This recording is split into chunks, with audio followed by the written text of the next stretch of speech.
الحمد لله نحمده ونستعينه ونستغفره ونعوذ بالله من شرور أنفسنا ومن سيئات أعمالنا من يهده الله فلا مضل له ومن يضلله فلا هادي له ونشهد أن لا إله إلا الله وأشهد أن محمدا عبده ورسوله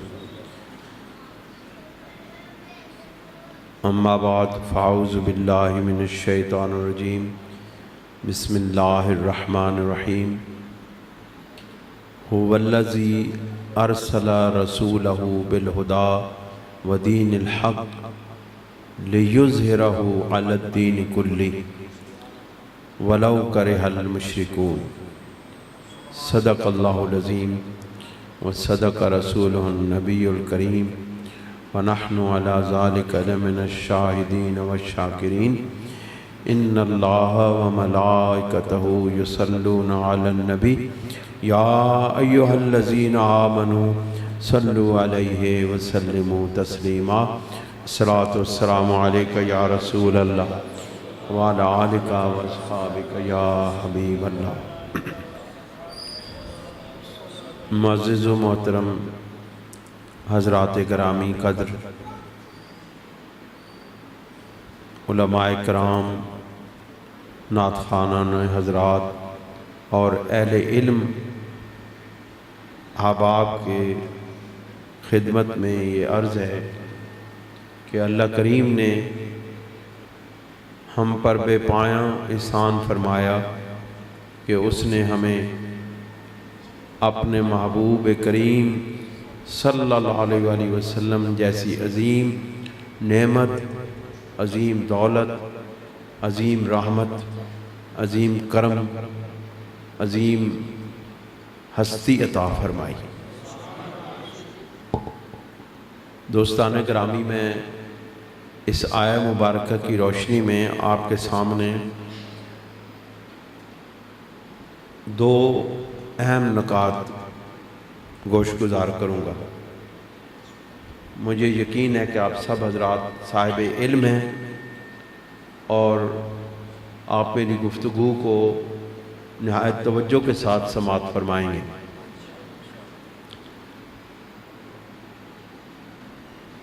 وہ دو اہم نکات ہیں کہ سرکار دو جہاں صلی اللہ علیہ وآلہ وسلم کا اس دنیا میں تشریف لانا اور پھر اللہ تعالیٰ کا دین عطا فرمانا۔ اللہ تعالیٰ نے اپنے محبوب کو دین عطا فرمایا اور پھر صرف دین نہیں عطا فرمایا بلکہ اس دین کو تمام ادیان عالم پر غالب کر دیا۔ میں انشاءاللہ اس کے ضمن میں یہ بات بھی عرض کروں گا کہ کیا غلبہ دین کا مفہوم صرف حکومت کا حاصل کرنا ہے یا فتح قلوب بھی غلبہ دین کا حصہ ہے؟ مجھے یقین ہے کہ آپ سب حضرات میری بات کو غور سے سنیں گے۔ میرا خطیبانہ انداز نہیں ہے کہ میں آپ کو شعر و شاعری کے ذریعے اور ترنم میں کوئی شعر سنا کے آپ کو محظوظ کروں، بلکہ میری زندگی کا مقصد میرے بزرگوں نے جو مجھے عطا کیا ہے وہ یہ ہے کہ اللہ کے دین کی بات کو، اللہ کریم کے دین کی تبلیغ کو عام کیا جائے۔ اگر آپ کی قرآن و سنت کے مطابق بتائی ہوئی کسی ایک بات پر کسی ایک شخص نے عمل کر لیا تو آپ کامیاب ہو گئے۔ دوستان گرامی، اللہ کریم نے ارشاد فرمایا هو الذی ارسل رسولہ، یہ میلاد مصطفیٰ بیان ہو گیا۔ آیہ مبارکہ کا یہ حصہ نبی کریم علیہ الصلوۃ والسلام کی اس دنیا میں آمد کا اظہار کر رہا ہے۔ اللہ کریم نے فرمایا کہ هو الذی، اپنا تعارف کروایا، لیکن اپنا تعارف اپنے نام کے ساتھ نہیں کروایا۔ اللہ کریم یہاں پہ ارشاد فرما سکتے تھے کہ هو اللہ الذی ارسل رسولہ بالہدیٰ، لیکن اللہ کریم نے اپنا اسم ذات بیان نہیں کیا۔ آپ کو معلوم ہے، آپ صاحب علم ہیں، کہ ایک اسم ہوتا ہے، کسی چیز، کسی جگہ، کسی شخص کا نام، اس کو کیا کہتے ہیں؟ اسم۔ اور اس اسم کے نام پر کے مقابلے میں یا اس کی جگہ پر اگر کوئی لفظ بولا جائے تو اس کو اسم ضمیر کہتے ہیں۔ یہاں ہوا اسم ضمیر ہے۔ یہاں بڑا عجیب و غریب ایک نقطہ ہے کہ اللہ کریم نے اپنا نام کیوں نہیں لیا، ہوا کی ضمیر کیوں لائی؟ ہوا الذی ارسل، وہ ہستی جس نے اپنے محبوب کو بھیجا۔ اللہ تعالیٰ نے اپنی ذات کا تعارف نہیں کروایا، بلکہ اپنے ذات کی نسبت رسول اللہ صلی اللہ علیہ وسلم کے ساتھ کر کے بتایا کہ جس نے میرے مصطفیٰ کو جانا اس نے مجھے جانا۔ جب تک مصطفیٰ کریم صلی اللہ علیہ وسلم کی معرفت حاصل نہیں ہوگی، جب تک سرکار دو عالم صلی اللہ علیہ وسلم کی پہچان نہیں ہوگی، وہ اللہ رب العزت کی ذات تک نہیں جا سکے گا۔ اللہ رب العزت نے لوگوں کو بتا دیا کہ هو الذی، ہوا کی ضمیر تک، جس کا اسم ہے، جس کی ضمیر ہے، اس تک اگر پہنچنا ہے تو پہلے مصطفیٰ کریم تک پہنچو۔ مصطفیٰ کریم صلی اللہ علیہ وسلم کی ذات تک آپ پہنچ گئے تو پھر کیا ہوگا؟ پھر حضور علیہ الصلوۃ والسلام کی معرفت، آپ کی ذات آپ کو رب ذوالجلال تک پہنچا دے گی۔ اللہ تعالیٰ نے اپنا تعارف اپنے محبوب کے بھیجنے کے ساتھ کیا۔ اور ارسلہ کا مطلب یہ ہے کہ اس نے اپنے محبوب کو بھیجا۔ اللہ کریم نے یہاں پیدائش مصطفیٰ کا ذکر نہیں کیا کہ اللہ کریم نے اپنے محبوب کو پیدا کیا۔ وہ ذات ہے هو الذی، وہ ذات ہے جس نے اپنے محبوب کو پیدا کیا۔ اللہ رب العزت نے یہ نہیں کہا۔ اللہ رب العزت نے یہ ارشاد فرمایا هو الذی ارسل رسولہ، وہ ہستی ہے جس نے اپنے رسول کو بھیجا۔ اور یاد رکھو، بھیجا اس کو جاتا ہے جو پہلے ہو۔ اس کا مطلب ہے کہ پہلے رسول تھے، رسول کریم صلی اللہ علیہ وسلم کی تخلیق ہوئی، آپ علیہ السلام کا نور پیدا ہوا۔ ہزاروں لاکھوں سال پہلے نبی کریم علیہ السلام اللہ رب العزت کی بارگاہ میں، اللہ رب العزت کی حضوری میں، اللہ رب العزت کے مشاہدے میں حاضر تھے، پھر وہاں سے اللہ رب العزت نے بھیجا۔ آپ دیکھیں نا، میں آپ سے کسی کہوں کہ حاجی صاحب کو فلاں بندے نے بھیجا ہے یہاں اس مسجد میں، اس کا مطلب ہے کہ حاجی صاحب کہیں تھے تو کسی نے ان کو بھیجا ہے۔ هو الذی ارسل رسولہ، وہ ہستی ہے جس نے اپنے رسول کو بھیجا۔ اس کا مطلب ہے کہ سرکار دو عالم صلی اللہ علیہ وسلم اس کائنات بننے سے پہلے آپ کا وجود مبارک کسی نہ کسی صورت میں موجود تھا۔ مصنف عبد الرزاق جو حضرت امام بخاری کے استاد ہیں، ان کی یہ جو حدیث پاک کی کتاب ہے، اس میں حدیث نور بیان کی گئی ہے۔ اور اس میں یہی اس کا مفہوم ہے کہ اللہ رب العزت نے سب سے پہلے اس کائنات میں اپنے پیارے محبوب صلی اللہ علیہ وسلم کا نور پیدا کیا،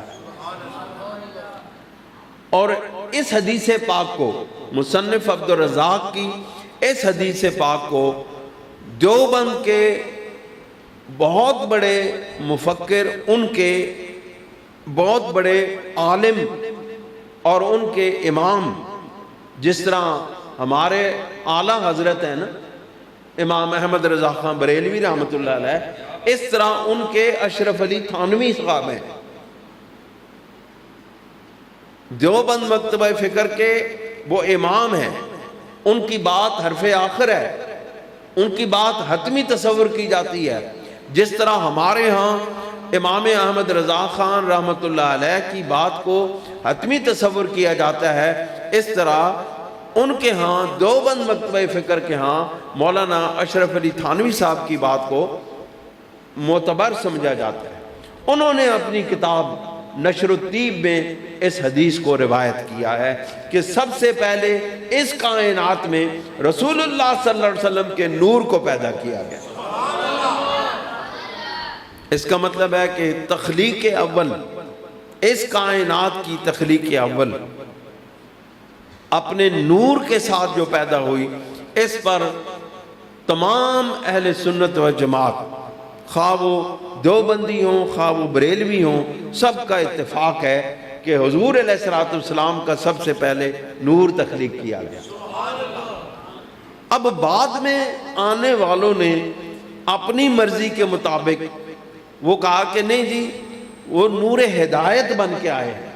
بھئی نور ہدایت تو سب مانتے ہیں، ہے بن کے آئے ہیں، لیکن مولانا اشرف علی تھانوی صاحب نے اپنی کتاب نشر الطیب میں آپ علیہ السلام کو نور ہدایت نہیں لکھا، بلکہ نور لکھا ہے کہ آپ کے سب سے پہلے اللہ رب العزت نے آپ کا نور پیدا کیا۔ اب ہمیں بات سمجھ آ گئی کہ نبی کریم علیہ السلام کی بعثت، آپ کا دنیا میں تشریف لانا، یہ میلاد مصطفیٰ قرآن مجید کی اس آیت مبارکہ سے ثابت ہے کہ هو الذی ارسل رسولہ بالہدیٰ، وہ ذات ہے جس نے اپنے محبوب کو بھیجا۔ اب بھیجا، تخلیق کیا، پیدا کیا، اس کائنات میں ظہور ہوا، یہ سارے معنی ایک ہی حرف کے ساتھ آتے ہیں کہ سرکار ہمارے پاس تشریف لائے۔ جو بھی لفظ بولا جائے، جس لفظ کے ساتھ، جس عنوان کے ساتھ بھی کوئی بندہ بات کرے، اس کا مفہوم، اس کا مطلب، اس کا معنی بس یہی ہوگا کہ رسول کریم صلی اللہ علیہ وسلم ہمارے پاس اپنی رب کی بارگاہ سے، مشاہدہ الہی کے اس ماحول سے، اس حضوری کے ماحول سے ہمارے پاس تشریف لے آئے۔ دوستو بزرگوں، اللہ کریم نے ارشاد فرمایا کہ هو الذی ارسل رسولہ بالہدیٰ، خالی بھیجا نہیں، ساتھ ہدایت دے کے بھیجا۔ اگر خالی صرف نبی کریم علیہ السلام کا ظہور ہوتا تو لوگ کہتے کہ جی آپ بس تشریف لے آئے، بس آپ آ گئے، اور آپ کا آنے کا بس اتنا ہی مفہوم ہے کہ آپ بس دنیا میں پیدا ہو گئے، تشریف لے آئے، آپ نبی بن کے آئے۔ اللہ رب العزت نے کہا کہ نہیں، ہم نے اپنے محبوب کو جو بھیجا ہے تو صرف اس لیے نہیں بھیجا کہ آپ کا یہاں پہ آنا ہو جائے، بلکہ بالہدیٰ، ہدایت کے ساتھ بھیجا، ہدایت دے کے بھیجا کہ جو بھی میرے محبوب کی بارگاہ میں آ گیا، جو بھی میرے محبوب کی بارگاہ میں حاضر ہو گیا، جس نے میرے محبوب کی بارگاہ میں اور آپ کی صحبت اختیار کر لی، اس کو ہدایت نصیب ہو گئی۔ ہدایت کیا ہے؟ ہدایت وہ راہ حقیقت ہے، وہ راہ طریقت ہے، وہ سچا راستہ ہے جس پر چل کر انسان اپنے رب تک پہنچتا ہے۔ حضرت امام اماد الدین ابن کثیر رحمۃ اللہ علیہ اپنی تفسیر ابن کثیر میں یہ ارشاد فرماتے ہیں، یہ میں نوٹ کر کے لایا ہوں، آپ لکھتے ہیں کہ ہدا کا مطلب یہ ہے کہ ہوا ما جاء بہ من الاخبارات الصادقہ، ہدایت وہ ہے کہ جو نبی کریم علیہ الصلوۃ والسلام کی سچی احادیث میں بیان ہوئی ہے۔ اس کا مطلب ہے کہ نبی کریم علیہ الصلوۃ والسلام کی ذات بھی ہدایت، آپ کا قول بھی ہدایت، آپ کے اقوال بھی ہدایت، آپ کا فعل بھی ہدایت، آپ کا اٹھنا بھی ہدایت، آپ کا بیٹھنا بھی ہدایت، آپ کا چلنا بھی ہدایت، آپ کا سونا بھی ہدایت، آپ کا جاگنا بھی ہدایت، سراپا ہدایت ہے ہمارے آقا۔ اور آپ فرماتے ہیں، اماد الدین ابن کثیر رحمۃ اللہ علیہ ارشاد فرماتے ہیں کہ وہ کون سی چیزیں ہیں؟ وہ باتیں جو رسول اللہ صلی اللہ علیہ وسلم کی سچی احادیث میں بیان ہوئی، وہ ہدایت ہے۔ پھر کیا؟ والایمان الصحیح، اور سچا درست ایمان، یہ ہدایت ہے۔ ایمان کدھر سے ملتا ہے؟ ایمان دربار مصطفیٰ سے ملتا ہے۔ اس کا مطلب ہے کہ حضور علیہ الصلوۃ والسلام کی زبان مبارک سے نکلے ہوئے الفاظ بھی ہدایت، آپ کی صحبت بھی ہدایت، آپ کے پاس بیٹھ جانے سے جو ایمان صحیح ملتا ہے وہ بھی ہدایت۔ والعلم النافع ودین الحق، اور نفع دینے والا علم، اور علم نافع۔ علم نافع کہاں سے ملا؟ بارگاہ مصطفیٰ سے ملا۔ اس کا مطلب ہے رسول اللہ صلی اللہ علیہ وسلم سے نفع دینے والا علم حاصل ہوتا ہے۔ اس کا مطلب ہے سرکار نفع دینے کی طاقت، صلاحیت اور قدرت رکھتے ہیں۔ علم مل گیا، علم نافع مل گیا، ہدایت مل گئی، علم نافع مل گیا، رب تک رسائی مل گئی۔ اس سے بڑھ کر نفع انسانی زندگی میں اور کیا ہو سکتا ہے کہ یہ دنیا بھی کامیاب ہو جائے، آخرت بھی کامیاب ہو جائے۔ یاد رکھو، یہ تصور بالکل غلط ہے کہ نبی کریم علیہ الصلوۃ والسلام کی حدیث پر عمل کرنے سے، آقا علیہ الصلوۃ والسلام کی پیروی کرنے سے، آپ کی سنتوں کی پیروی کرنے سے صرف آخرت ملتی ہے۔ نہیں، حضور علیہ الصلوۃ والسلام کی پیروی کرنے سے دنیا بھی ملتی ہے اور آخرت بھی ملتی ہے۔ کیوں؟ نبی کریم علیہ الصلوۃ والسلام اس کائنات کے جامع ہیں۔ جامع کس طرح ہے؟ نبی کریم علیہ الصلوۃ والسلام، اس جامع وہ چیز ہوتی ہے جو دو چیزوں کو آپس میں ملا دے، دو چیزوں کو آپس میں جوڑ دے، اس کو جامع کہتے ہیں۔ میں آسان کر کے سبق سنا رہا ہوں تانوں کہ تانجے اسی کوئی ایمان، کوئی سرکار دے معرفت، آپ دی کوئی پہچان لے کے جائیے تھا جڑی چند گھڑیاں سانوں بیٹھن نصیب ہوں۔ جامع کائنات کیا ہے؟ جامع کائنات یہ ہے جو دو دنیاؤں کو آپس میں ملا دے، دنیا کو بھی ملا دے اور آخرت کو بھی ملا دے۔ نبی کریم علیہ الصلوۃ والسلام کی حیات پاک اس دنیا میں بھی کامیابی کی ضمانت ہے اور آخرت میں بھی کامیابی کی ضمانت ہے۔ اگر کوئی شخص یہ کہے او جی بس دین اسلام تو صرف آخرت میں کامیابی کی ضمانت دیتا ہے اور آخرت میں ہی کامیابی عطا کرتا ہے، اور نبی کریم علیہ الصلوۃ والسلام کی پیروی کرنے سے بندہ جنت میں چلا جائے گا، نہیں دوستو، نہیں۔ ہمارے حضور کریم سرور دو عالم صلی اللہ علیہ وسلم کی ذات پاک اتنی عظیم الشان ہستی ہے کہ وہ اس دنیا کی زندگی میں بھی کامیابی کی ضمانت دیتی ہے اور آخرت میں بھی کامیابی کی ضمانت دیتی ہے۔ وجہ کیا ہے؟ وجہ یہ ہے کہ آخرت کی بنیاد یہ دنیا ہے۔ ہم اس دنیا میں رہے، دنیا میں پیدا ہوئے، دنیا میں ہی ہم اپنے پیارے محبوب صلی اللہ علیہ وسلم پر ایمان لائے۔ اس دنیا کے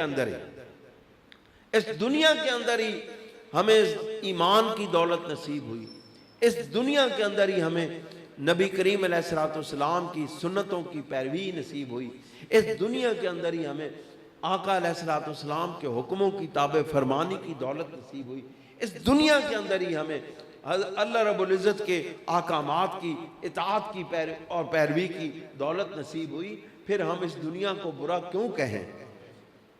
اس دنیا نے تو ہمیں رسول خدا دیے، اس دنیا میں نے ہی تو ہمیں محبوب مصطفیٰ کی غلامی عطا کی، اس دنیا نے ہی تو ہمیں جنت کا راستہ دکھایا، اس دنیا نے ہی تو ہمیں مدینہ منورہ میں جنت البقیع اور جنت ریاض الجنہ دکھائے، اس دنیا نے ہی تو ہمیں رسول کریم صلی اللہ علیہ وسلم کی بارگاہ میں حاضری کی دولت نصیب کی۔ اے لوگوں، اے مسلمانوں، آپ اس بات کو کبھی بھی دل میں نہ کہیں کہ یہ دنیا مصیبتوں کا گھر ہے، یہ دنیا پریشانیوں کا گھر ہے، یہ دنیا تکلیفوں اور مصیبتوں کا گھر ہے۔ نہیں، تکلیفیں اور مصیبتیں ایک طرف، یاد رکھو جب آپ اپنی فکر کو درست کر لیں گے، جب اپنی سوچ کو بدل لیں گے، آپ کے لیے یہ دنیا آسان ہو جائے گی۔ یہ دنیا کی تکلیفیں ایک طرف، مصیبتیں، آلام، مصائب ایک طرف، لیکن محبوب خدا جیسی دولت ایک طرف، سرکار کی دولت جو ہمیں عطا ہوئی ہے وہ ایک طرف ہے، اور اس سے بڑھ کر اور دولت اور کوئی نہیں ہو سکتی۔ پھر اللہ کریم نے ارشاد فرمایا هو الذی ارسل رسولہ بالہدی ودین الحق، اور اللہ رب العزت نے سچا دین دے کے پیارے محبوب صلی اللہ علیہ وسلم کو بھیجا، ہدایت دے کے بھیجی اور دین حق دے کے بھیجا۔ ہدایت کیا ہے؟ صحیح راستہ جو بندے کو کامیابی تک لے کے جائے، جو بندے کو کامیابی تک لے کے جائے وہ ہدایت کا راستہ ہے، جو مصطفیٰ کریم صلی اللہ علیہ وسلم تک لے کے جائے وہ ہدایت کا راستہ ہے۔ ہدایت کے راستے کی پہچان کیا ہے؟ راستے تو سارے ہمارے پاس کھلے ہیں، شیطان کا راستہ بھی ہے، وہ بھی اپنا جال پھیلائے ہوئی ہے، اس نے بھی اپنے تمام تر ساز و سامان اس دنیا میں سجا اور پھیلا رکھے ہیں۔ اب حق کی صحیح راستے میں اور شیطانی راستے میں فرق کیا ہے؟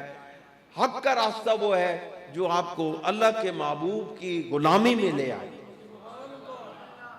جتنی بندے کو غلامی رسول ملتی چلی جائے۔ ہم بچپن میں ایک نعرہ سنا کرتے تھے، اب بھی شاید وہ کہیں نعرہ لگتا ہے کہ غلامی رسول میں موت بھی قبول ہے، لگتا ہے کہ نہیں؟ اب بھی کوئی شاید لگاتا ہو، پہلے ہمارے بچپن میں یہ نعرے بڑے عام تھے کہ غلامی رسول میں موت بھی قبول ہے، جو ہو نہ عشق مصطفیٰ تو زندگی فضول ہے۔ یہ نعرہ بڑے زور و شور کے ساتھ، بڑے جذبوں کے ساتھ لگایا جاتا تھا، اور یہ ہم نے اپنے کانوں سے سامنے بیٹھ کے حضرت مولانا شاہ احمد نورانی رحمۃ اللہ علیہ سے یہ نعرہ سنا۔ آپ یہ نعرہ خود لگواتے تھے کہ غلامی رسول میں موت بھی قبول ہے، اور واقعی عظیم الشان ہستیوں نے غلامی رسول میں موت کو قبول کیا، وہ اپنے دعوے میں سچے ثابت ہوئی ہے۔ دوستو اور بزرگوں، حق کا راستہ کیا ہے؟ جو انسان کو مصطفیٰ کی صلی اللہ علیہ وسلم کی غلامی تک لے جائے۔ اب جو بندہ بھی یہ تصور کرے، یہ خیال کرے اور اس حقیقت تک پہنچ جائے کہ اس کو غلامی رسول کا کچھ نہ کچھ حصہ مل رہا ہے، تو وہ سمجھے کہ وہ ہدایت کے راستے پر ہے اور سیدھے راستے پر جا رہا ہے۔ اور وہ سیدھا راستہ، وہ نبی کریم علیہ السلام کی غلامی کا راستہ، وہ سرکار کی غلامی کا طریق آپ کو کون سکھائے گا؟ اللہ کے نیک بندے صالحین، اللہ کے ولی، آپ کو اولیاء اللہ کی صحبت آپ کو رسول خدا صلی اللہ علیہ وسلم کی سچی غلامی کی طرف لے جائے گی، کیونکہ اس دنیا میں غلامی رسول کے اگر کوئی سچے دعوے دار بھی ہیں اور اس پر عمل کرنے والے ہیں تو یہ اولیاء اللہ ہیں۔ یہ لاہور شہر مرکز اولیاء اللہ ہے۔ حضرت امام ربانی مجدد الفسانی شیخ احمد سرہندی رحمۃ اللہ علیہ نے اپنے مکتوبات شریف میں یہ ارشاد فرمایا کہ لاہور شہر تمام دنیا کے شہروں کا قطب ہے۔ اور قطب کیا کہتے ہیں؟ قطب کس کو کہتے ہیں؟ جس کے گرد ہر چیز گھومے، اس کو قطب کہتے ہیں۔ اور یہ کس وجہ سے کہا حضرت امام ربانی رحمۃ اللہ علیہ نے؟ اس وجہ سے کہ یہ لاہور صوفیاء کا، اولیاء اللہ کا مرکز و محور رہا ہے، اور جو عشق و محبت، جو سرکار دو عالم صلی اللہ علیہ وسلم کے ساتھ اپنی بے پناہ محبت اور غلامی کا جو اظہار لاہور شہر میں ہوتا ہے، وہ دنیا کے کسی اور مقام پہ نہیں ہوتا۔ آپ خوش قسمت لوگ ہیں، آپ کو داتا نگری ملی ہے۔ آپ خوش قسمت لوگ ہیں، آپ کو حضور داتا کا یہ شہر نصیب ہوا ہے۔ دوستو اور بزرگوں، اللہ کریم ارشاد فرماتے ہیں کہ ہم نے اپنے محبوب کو ہدایت دے کے بھیجا، دین حق، نظام زندگی، سچا نظام زندگی دے کے بھیجا۔ پورا نظام زندگی ہے، اس میں ہر چیز موجود ہے، اس دین حق میں ہر بات موجود ہے۔ آپ کی معاشرت اس کے اندر موجود ہے، آپ کی معیشت اس دین کے اندر موجود ہے، آپ کی سیاست اس دین کے اندر موجود ہے، آپ کا نظام حکومت اس دین کے اندر موجود ہے، آپ کا نظام معاشرت، آپ کا خاندانی نظام، آپ کا عائلی نظام، آپ کے تعلقات، آپ کے ایک دوسرے کے ساتھ معاشرے کے اندر جس طرح برتاؤ ہے، وہ سب کا سب قرآن و سنت میں موجود ہے۔ یہ دین رسول اللہ صلی اللہ علیہ وسلم لے کر آئے ہیں، یہ عالمگیر دین ہے، یہ پوری دنیا پر پھیلنے والا دین ہے۔ یہ رسول کریم جو کائنات کے انبیاء میں امام الانبیاء ہیں، جو کائنات کے نبی بنا کے، رحمت بنا کے بھیجے گئے ہیں پوری کائنات کے لیے، یہ ان کا لائے ہوا دین ہے۔ یہ کوئی مختصر سی بات نہیں ہے، پورا نظام زندگی ہے۔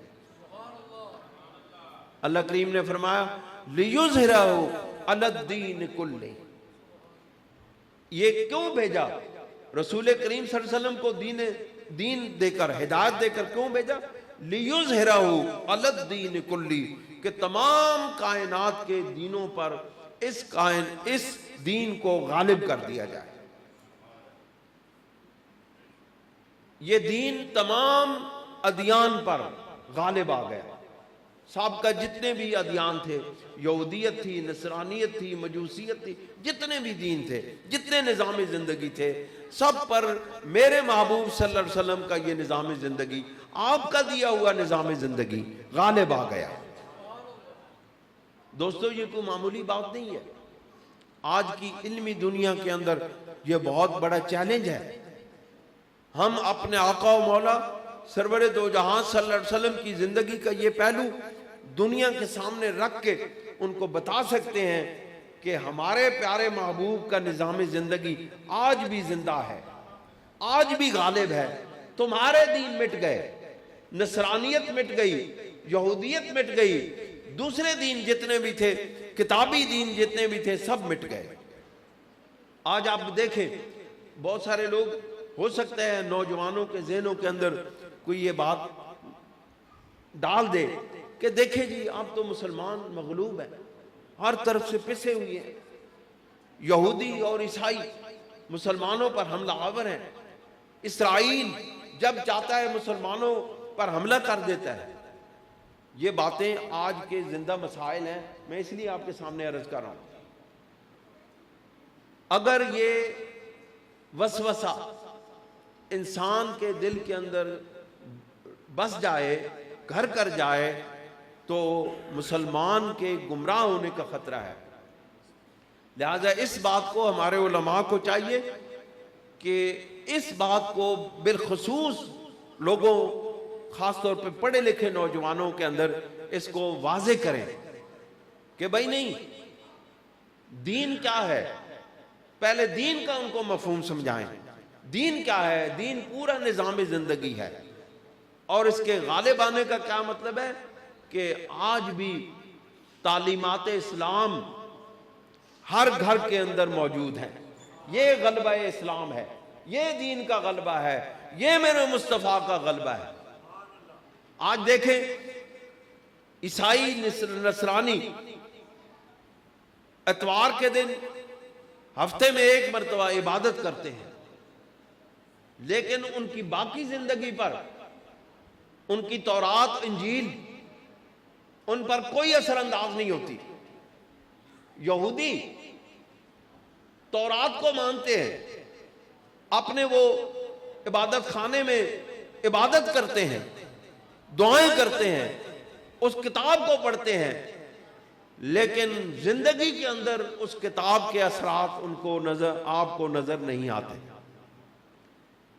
ان کی حضرت صاحب ان کی معاشرت ان کی کتاب سے الگ ہے، ان کی معیشت ان کی کتاب سے الگ ہے، ان کا تمام تر زندگی، ان کی عائلی زندگی، ان کی خاندانی زندگی، ان کے شادی کے اور جو دوسرے وہ شادی کے جو معاملات ہیں وہ اس کتاب سے الگ ہیں، ان احکامات سے الگ ہیں۔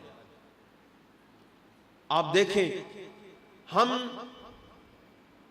گرے پڑے صحیح، ہم کمزور صحیح، ہمارا دین سے تعلق بظاہر انتہائی کمزور ہے، لیکن یاد رکھیں آج بھی ہر گھر کے اندر مصطفیٰ کریم صلی اللہ علیہ وسلم کے احکامات کی پابندی ہو رہی ہے۔ یہ غلبہ دین ہے۔ اے مسلمان نوجوانوں، آپ گھبراؤ نہیں۔ یہودیوں کے 2-4 بم برسانے سے مسلمان مر نہیں گئے۔ وہ مجھے یاد ہے کہ انڈیا نے 1986 میں فوجیں بارڈر پہ لگا دی اور بہت سخت حملے کا خطرہ پیدا ہو گیا، تو اس وقت ہمارے حکمران جنرل ضیاء الحق تھا، وہ انڈیا میچ دیکھنے کے لیے چلا گیا۔ اس نے ایئرپورٹ پر اترتے ہی پہلا جملہ یہ کہا کہ راجیو گاندھی کو کہ تم ہندو ہو اور صرف تمہارا ایک ملک ہے اور ہمارے پاس ایٹم بم ہے، ہم نے تم پر ایٹم بم برسا دیا، پوری دنیا سے ہندوت ختم ہو جائے گی، لیکن اگر تم نے ہم پہ ایٹم بم برسایا اور پاکستان ختم بھی ہو گیا تب بھی پوری دنیا پر اسلامی ممالک اور مسلمان زندہ رہیں گے۔ یہ اسلام کا غلبہ ہے، یہ دین الحق ہے، لیظہرہ علی الدین کلہ، جو آج سے 1400-1500 سال پہلے جو نوید، جو خوشخبری میرے محبوب کریم صلی اللہ علیہ وسلم کو اللہ رب العزت نے ضمانت دی تھی کہ لیظہرہ علی الدین کلہ، اے میرے محبوب تیرے ہاتھوں سے میں تمام دنیا کے ادیان پر اس دین کو غالب کر کے رہوں گا۔ اللہ تعالیٰ نے اس کو غالب کر کے دکھایا بھی ہے اور اب بھی غالب ہے اسلام۔ اے مسلمان نوجوانوں، گھبراؤ نہیں، یہ چند بم، یہ جو گولیاں، یہ تمہارا کچھ نہیں بگاڑ سکتی۔ کیوں؟ اس کی وجہ یہ ہے کہ آج بھی تمہارے نکاح میرے مصطفیٰ کی سنت کے مطابق، شریعت کے مطابق ہوتے ہیں۔ آج بھی تمہارے والدین کا جو احترام ہے وہ میرے مصطفیٰ کی سنت کے مطابق ہے۔ آج بھی جو حقوق ادا کیے جاتے ہیں، انسانیت کے حقوق ادا کیے جاتے ہیں، وہ بھی میرے مصطفیٰ کی سنت کے مطابق ہیں۔ جو انسانوں کے اندر، مسلمانوں کے اندر ہمدردی کا جذبہ ہے، جو قربانی کا جذبہ ہے، یہ بھی میرے مصطفیٰ کا دیا ہوا ہے۔ پورا نظام زندگی، شریعت کے احکامات، عبادت کے طریقے، عبادت کے احکامات بھی مصطفیٰ کی اسی دین کا حصہ ہیں اور اسی دین کے مطابق ہیں، اسی دین کے تابع ہیں جو رسول اللہ صلی اللہ علیہ وسلم لے کر آئے۔ پھر اسی کو تو غلبہ کہتے ہیں، اور کیا غلبہ کہتے ہیں؟ مسلمانوں کی حکومتوں، مسلمانوں کی حکومت ہونے سے صرف غلبہ نہیں ہے بلکہ دین کا غلبہ۔ یہ اللہ تعالیٰ کے قرآن مجید کے ان الفاظ کو سمجھے، لیظہرہ علی الدین کلہ، اللہ رب العزت نے دین کو غالب کیا ہے۔ اللہ رب العزت نے مسلمانوں کے غالب ہونے کی ضمانت نہیں دی ہے۔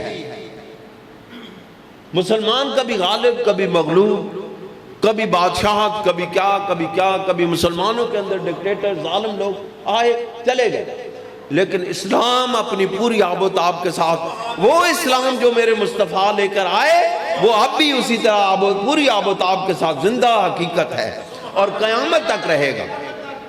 یہ قیامت تک میرے مصطفیٰ کا دین ہے، کیونکہ میرے مصطفیٰ کریم صلی اللہ علیہ وسلم والذی ارسل رسولہ بالہدی، اس نے بھیجا ہے، اس نے جب بھیجا ہے تو پھر کائنات کے آخر تک کے لیے بھیجا ہے، ایک زمانے کے لیے نہیں، ایک وقت کے لیے نہیں، ایک زمین کے لیے نہیں، ایک خطے کے لیے نہیں، ایک سمندر کے لیے نہیں، ایک آسمان کے لیے نہیں، پوری کائنات کے لیے میرے محبوب کو بھیجا ہے۔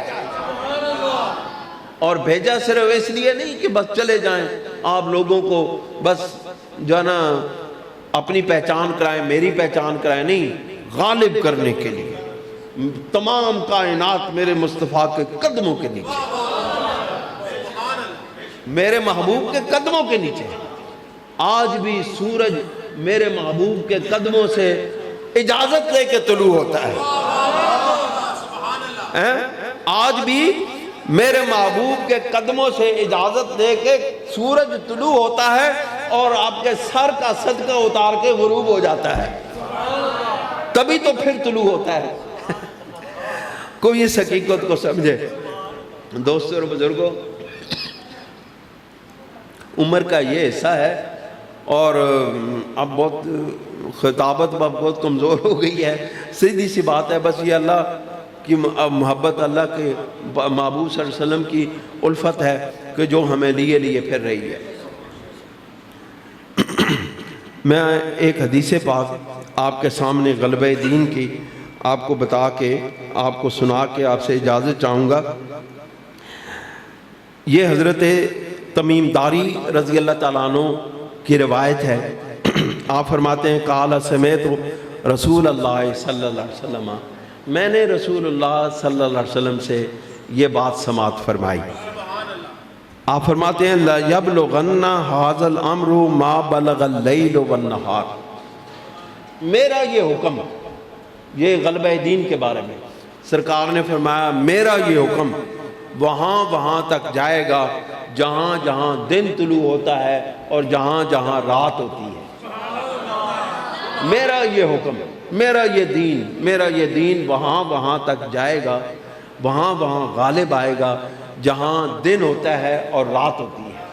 خوبصورت الفاظ ہیں، میرے محبوب کریم صلی اللہ علیہ وسلم کی زبان اطہر سے نکلا ہوا ایک لفظ کیا، ایک حرف بھی بہت کمال کا ہے، بہت کمال کا ہے۔ آپ یقین جانیے، آپ لطف لیں گے سرکار کی باتوں سے، آپ کی ارشادات سے۔ آپ فرماتے ہیں ولا یترک اللہ بیت مدر ولا وبر، کہ اللہ رب العزت کوئی مٹی کا گھر اور کوئی اون سے بنا ہوا خیمہ بھی نہیں چھوڑے گا الا ادخلہ ھذا الدین، کہ مگر یہ کہ اللہ رب العزت اس میں یہ اپنا دین داخل نہ کر دے۔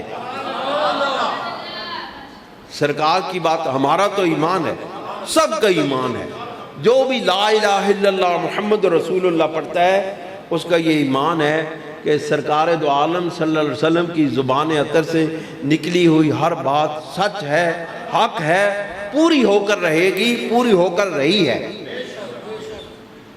آپ نے فرمایا کوئی مٹی کا گھر، اس کا مطلب ہے کہ کمزور سے کمزور لوگ، بڑے سے بڑے لوگ، ویسے آپ یقین جانیے ہر چیز مٹی کی بنی ہوئی ہے، اینٹیں بھی تو مٹی کی بنی ہیں، کیوں جی، بلاک بھی تو مٹی کے بنتے ہیں۔ اس کا مطلب ہے کہ مٹی، ہر گھر جو ہے مٹی کا ہی بنا ہوا ہے، خواہ اس پہ آپ جتنی مرضی ٹائلیں لگا دیں، یہ ٹائلیں بھی مٹی کی ہیں۔ سرکار کی زبان اطہر نے کیسا ایک وسیع بات کر دی جس میں ہر چیز شامل ہو جائے۔ اسی کو یہی تو میرے سرکار کا معجزہ ہے جس کو کہتے ہیں کہ آپ فصیح اللسان ہیں، یہی فصاحت ہے اور یہی بلاغت ہے۔ اس ساری دنیا کے اندر جتنے انسان پیدا ہوئے سب سے زیادہ میرے محبوب فصیح اللسان ہیں۔ فصیح اللسان کیا ہے؟ ایک لفظ میں ساری کائنات کو سمو دینا۔ اب یہ کائنات سموئی گئی کہ نہیں؟ کہ رسول اللہ صلی اللہ علیہ وسلم نے فرمایا وَلَا يَتْرُكُ اللَّهُ بَيْتَ مَدَرَ وَلَا وَبَرَ، کہ کوئی مٹی کا گھر یا کوئی اون کا بنایا ہوا خیمہ ایسا نہیں رہے گا جس میں الا ادخلہ ھذا الدین، کہ جس میں رسول اللہ صلی اللہ علیہ وسلم کا یہ دین داخل نہ ہو جائے۔ اور رسول اللہ صلی اللہ علیہ وسلم نے یہ نہیں فرمایا کہ یہ بات صرف عرب کے لیے ہے، آپ نے پوری کائنات الا ادخلہ الدین، الا مگر یہ کہ یہ ہو کے رہے گا کہ ہر گھر میں دین داخل ہو جائے۔ پھر فرمایا کس طرح؟ بعز عزیز او بذل ذلیل، کہ عزت دونوں طرح سے داخل ہوگا، عزت والوں کو عزت دیتے ہوئے اور ذلیلوں کو ذلیل کرتے ہوئے، رسوائے زمانہ کو ذلیل کرتے ہوئے، عزت والوں کو عزت دیتے ہوئے۔ اس کا مطلب ہے جو عزت والے ہیں وہ اس دین میں آ کے اور باعزت ہو جاتے ہیں۔ یہ عزتیں دینے والا دین ہے، یہ سرکار دو عالم صلی اللہ علیہ وسلم کی بارگاہ ان غریبوں مسکینوں کو باعزت بنانے والی بارگاہ ہے۔ آج بھی وہاں سے عزتیں ملتی ہیں، آج بھی میرے مصطفیٰ کے دامن سے کوئی لپٹ جائے وہ معزز ہو جاتا ہے۔ کیا خیال ہے جی، ہوتا ہے کہ آپ نے فرمایا اذن یعز اللہ بہ الاسلام، اللہ رب العزت اس بندے کو اسلام کے ساتھ عزت عطا فرما دیتا ہے۔ وذلًا یذل اللہ بہ الکفر، اور کفر کے ساتھ اللہ تعالیٰ اس کو ذلیل کر دیتا ہے۔ فرمایا وفی، اس طرح کی دوسری حدیث میں ہے، میں آپ کو ایک بہت خوبصورت حدیث سناتا ہوں کہ یہ عدی بن حاتم کی حدیث ہے، حاتم تائی کے بیٹے عدی بن حاتم۔ حاتم تائی مسیحی دین پر تھے، رسول اللہ صلی اللہ علیہ وسلم کی بعثت سے پہلے بہت سخی بندہ تھا، اور اس کی سخاوت، اس بندے کی سخاوت دنیا میں مشہور ہے۔ ان کے بیٹے کہتے ہیں کہ سمعہ، انہوں نے سنا، یقول، وہ کہتے ہیں دخلت علی رسول اللہ صلی اللہ علیہ وسلم، کہ میں رسول اللہ صلی اللہ علیہ وسلم کی بارگاہ میں حاضر ہوا۔ فقال یا عدی اسلم تسلم، اے عدی اسلام لے آ، تو امن میں ہو جائے گا۔ فقلت، میں نے کہا انی من اہل دین، میں نے کہا میں تو اہل دین میں سے ہوں۔ کہتے ہیں میں عیسائیت میں تھا، میں نے کہا یا رسول اللہ صلی اللہ علیہ وسلم میں تو اہل دین میں سے ہوں۔ قال انا عالم بدینک، آپ نے فرمایا میں تیرے دین کو جانتا ہوں۔ آپ نے فرمایا میں تیرے دین کو جانتا ہوں۔ سرکار دو عالم صلی اللہ علیہ وسلم کے سامنے وہ عدی بن حاتم آئے، حضور علیہ السلام کو آپ کے دین کا علم ہو گیا۔ سرکار دو عالم صلی اللہ علیہ وسلم غیب کی باتوں کو جاننے والے ہیں۔ یہ قلب کے اندر ہے نا دین، ایمان قلب کے اندر ہے۔ آپ نے فرمایا اے عدی انا عالم بدینک، اے عدی میں تیرے دین کو جانتا ہوں، جو تیرے دل میں ہے میں اس کو جانتا ہوں۔ اگر کوئی کہے کہ رسول اللہ کو دیوار کے پیچھے کا علم نہیں ہے تو وہ کتنا بڑا جاہل ہے۔ حضور علیہ السلام فرماتے ہیں عدی میں تو تیرے دل کی بات کو جانتا ہوں۔ آپ نے فرمایا فقلت، کہتے ہیں انت عالم بدینی منی، عدی کہتے ہیں میں نے پوچھا یا رسول اللہ صلی اللہ علیہ وسلم کیا آپ میرے دین کو جانتے ہیں کہ میں کون سے دین پر ہوں؟ پھر وہ حیران ہو گئے نا، بڑے حیران ہو گئے۔ رسول اللہ صلی اللہ علیہ وسلم ارشاد فرما رہے ہیں کہ اے حاتم، اے عدی میں جانتا ہوں کہ تو کس دین پر ہے، تجھ سے زیادہ میں جانتا ہوں۔ کہ تو کس دین پر ہے؟ فرمایا کہ آپ یا رسول اللہ آپ جانتے ہیں کہ میں کس دین پر ہوں؟ قال، حضور علیہ السلام نے فرمایا نعم، ہاں میں جانتا ہوں۔ پھر اس کی تفصیل بیان کی، الست من الرقوسیہ، کیا تو رقوسیہ ایک اس روم کا علاقہ ہے، کیا تو رقوسیہ میں نہیں تھا؟ وَأَنْتَ تَأْكُلُ مِرْبَاءَ قَوْمِكَ، کیا جب تو رقوسیہ میں رہتا تھا تو کیا تو لوگوں کا مال حرام نہیں کھاتا تھا؟ لوگوں سے مال لے کر نہیں کھاتا تھا؟ قُلْتُ بَلَا، اب رسول اللہ صلی اللہ علیہ وسلم کے سامنے کس کی مجال ہے کہ وہ نہ کرے؟ سرکار کے سامنے کون ہے جو دم مارے؟ انہوں نے کہا کہ ہاں یا رسول اللہ صلی اللہ علیہ وسلم میں مال کھاتا تھا۔ کیا تھا؟ کس طرح مال کھاتا تھا؟ وہ ان کا عالم بن کے ان سے جو مال ہے، جو زکوٰۃ کا مال ہے یا جو اس زمانے ان کے دین کا جو ان کی عقیدے کا حساب تھا، اس سے ان کا مال لے لیتا تھا کہ جی میں اللہ تک پہنچا دوں گا، اور خود کھا جاتا تھا۔ آپ نے فرمایا قال فإن هذا لا يحل لك في دينك، آپ نے فرمایا یہ تیرے دین میں بھی حلال نہیں تھا جو تو کھا رہا تھا۔ اب دیکھیں رقوسیہ کہاں، مدینہ کہاں، روم کہاں، مدینہ منورہ کہاں؟ یہاں بیٹھے ہوئے رسول اللہ صلی اللہ علیہ وسلم ارشاد فرمایا کیا تو رقوسیہ میں رہتے ہوئے حرام مال نہیں کھاتا تھا؟ عدی کی زبان بند ہو گئی، کہنے لگے یا رسول اللہ آپ سچ کہتے ہیں، میں کھاتا تھا۔ قال فلم یعد ان قالها فتواضعت لها، انہوں نے کہا کہ حضور علیہ السلام نے فرمایا پھر تو کیوں نہیں وہ بات کہتا اور تو اپنے آپ کو کیوں نہیں جھکاتا؟ قال اما انی عالم ما الذی یمنعک من الاسلام، حضور علیہ السلام نے فرمایا کہ بے شک میں جانتا ہوں کہ یہ باتیں جو ہیں اسلام میں منع کی گئی ہیں۔ تقول، تو کہے انما اتبعہ ضعفۃ الناس وما لا قوت لہ، آپ فرماتے ہیں کہ تو یہ کہتا تھا، تو یہ کہے کہ تو لوگوں کمزور لوگوں کے پاس جو ان کو اتباع کرواتا تھا اور ان کے پاس قوت نہیں ہوتی تھی۔ وقد رمتہم ہم العرب اتعرف الحیرہ، اور آپ نے فرمایا تو ایک وقت دیکھے گا، تو ہیرا ایک کوفہ کے اندر جگہ ہے، آپ نے فرمایا کہ اے عدی تو ایک وقت کو دیکھے گا، اتعرف الہیرہ، تو ہیرا کو جانتا ہے، ہیرا کون سے مقام پر ہے؟ قلت لم ارہا، انہوں نے کہا کہ میں نہیں جانتا ہیرا کون سے مقام پر ہے۔